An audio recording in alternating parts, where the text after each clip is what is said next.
Communiqué. Il y a quelques semaines de cela, les services de renseignement ont intercepté plusieurs communications entre un individu et des chefs terroristes portant sur des détails des positions des forces de défense et de sécurité intérieure, des volontaires pour la défense de la patrie, ainsi que sur les opérations militaires. Après analyse technique approfondie, l'individu est identifié au nom de Bahari Abdraman et se trouve être un officier des forces armées burkinabè. Il est identifié appartenant au bataillon de justice militaire. La recherche d'informations sur lui dans son corps d'appartenance va permettre aux agents de renseignement de découvrir que l'officier est en situation d'absence irrégulière depuis quelques semaines et fait l'objet de procédures pour désertion. La surveillance des communications du lieutenant déserteur Bahari Abdraman va donner des liens supplémentaires qui vont intéresser les services de renseignement, notamment avec un officier des forces armées du nom de Compaoré Joani, un ancien sous-officier de l'armée burkinabè du nom de Zerbo Laoko, un officier en service au centre intégré des opérations du Burkina Faso, le commandant Ouedraogo Frédéric, un officier des forces armées en stage dans un pays européen, mais déserteur depuis un bout de temps et ayant rejoint Abidjan du nom de Kaboré Constantin.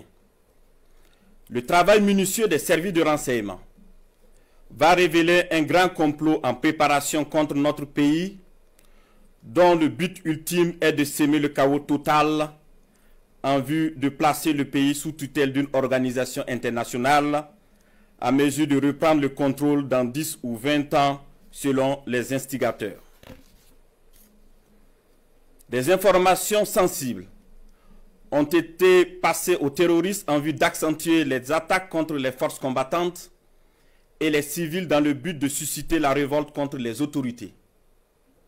Aussi, d'autres stratégies ont été développées pour désorienter les services de renseignement afin de les amener à faire des arrestations massives au sein des forces de défense et de sécurité intérieure et espérer ainsi créer des frustrations et un sentiment de peur. La manipulation est menée également à travers des messages diffusés pour susciter injustement certains et d'autres messages envoyés à des chefs de corps pour leur faire peur en indiquant qu'ils seront arrêtés car étant sur une soi-disant liste noire.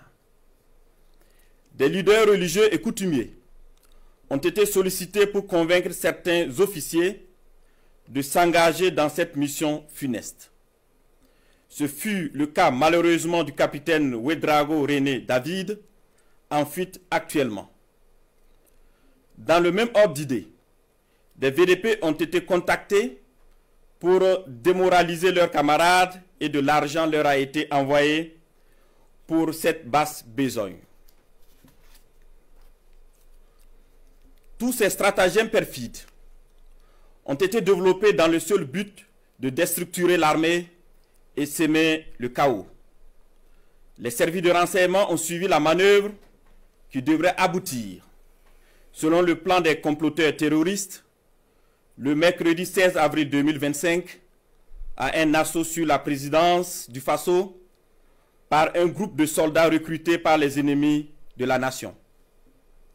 Cet assaut devrait être mené au même moment que plusieurs attaques terroristes d'envergure pour occuper les vecteurs aériens à défaut de pouvoir les détruire au sol. Quelques jours avant la mise en œuvre de ce projet diabolique, des VDP et soldats patriotes se sont présentés dans plusieurs services, notamment au renseignement et à la présidence du Faso, pour dénoncer le coup en préparation. Ces dénonciations se sont poursuivies jusqu'au mardi 15 avril 2025 et ont permis d'arrêter des cerveaux de la manœuvre à Ouagadougou et d'autres en fuite vers la Côte d'Ivoire. Il faut noter que les cerveaux à l'extérieur du pays sont tous localisés en Côte d'Ivoire, y compris le nommé Bahari Abdraman. Le complot se poursuit activement depuis leur centre des opérations à Abidjan, avec pour objectif de semer le chaos au Burkina Faso avant le mois de juin. Les services de renseignement poursuivent leurs actions de surveillance et tiendront l'opinion nationale au courant de toute évolution de la situation. Plusieurs autres personnes impliquées sont suivies et assumeront les conséquences de leurs actes le moment venu.